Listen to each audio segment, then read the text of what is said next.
Blessed my people. Psalms 23. The Lord is my shepherd, I shall not want. Makes me to lie down in green pastures.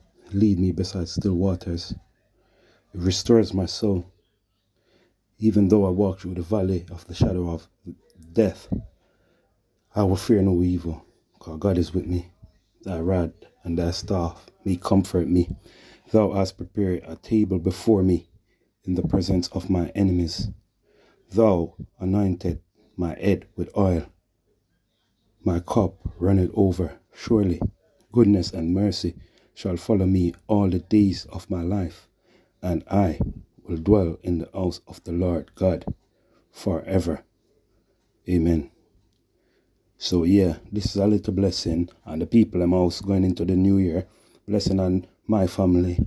Blessed on your family all the way throughout this year and the new year.